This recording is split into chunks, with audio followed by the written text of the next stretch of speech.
Welcome to Let's Read the Books of Morrowind. On Morrowind, by Eramanwe of Sunhold. After the conquest of Hammerfell, Imperial legions massed along the northeastern borders of Cyrodiil, and invasion fleets prepared in Skyrim.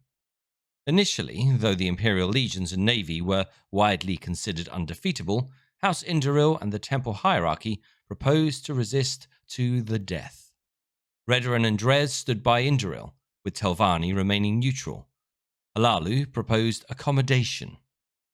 Contrived border incidents in Black Marsh ended inconclusively, but the swampy terrain did not favour Legion and Navy coordination. Against the legions massed west of Silgrid Tower and Kraganmore, and the legions west of Blacklight and Cormorus View, Morrowind had pitifully small militias stiffened by small companies of Redoran mercenaries and elite units of house nobles and temple ordinators and armigers. Further complicating matters was the refusal of Indoril, Dres, Hlaalu and Telvanni to garrison the western borders.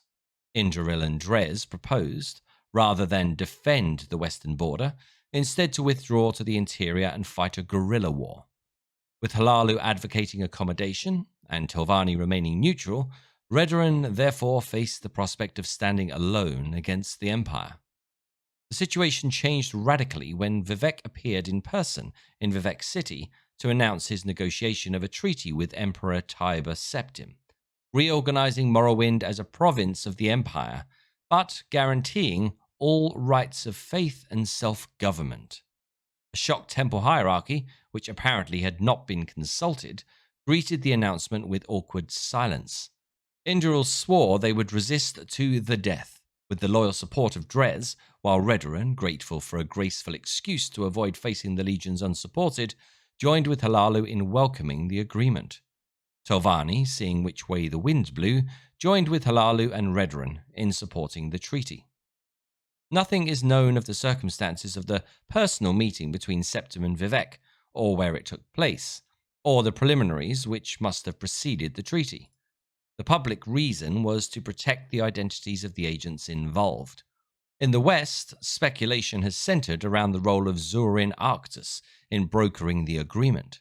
In the East, rumors suggest that Vivec offered Numidium to aid in the conquest of the Altmer and Somerset Isle in return for significant concessions to preserve self-rule, house traditions, and religious practices in Morrowind. The Lord High Counselor of the Grand Council, an Indoril, refused to accept the treaty and refused to step down. He was assassinated and replaced by Hlaalu. House Hlaalu took the opportunity to settle some old scores with House Indoril, and a number of local councils changed hands in bloody coups. More blood was shed in these inter-house struggles than against the Imperial legions during Morrowind's transition from an independent nation to a province of the Empire. The generals of the legions had dreaded an invasion of Morrowind. The Dunmer were widely regarded as the most dreadful and fanatic foes, further inspired by their temple and clan traditions. The generals had not grasped the political weaknesses of Morrowind, which Emperor Tiber Septim recognized and exploited.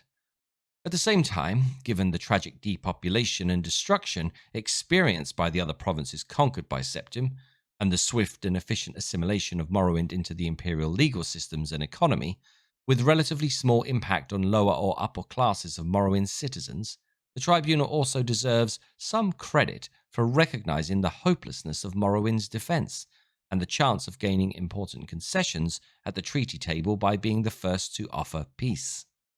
By contrast, many Indoril nobles chose to commit suicide rather than submit to the Empire, with the result that the house was significantly weakened during the period of transition, guaranteeing that they would lose much of their influence and power to House Hlaalu, whose influence and power was waxing with its enthusiastic accommodation with the Empire.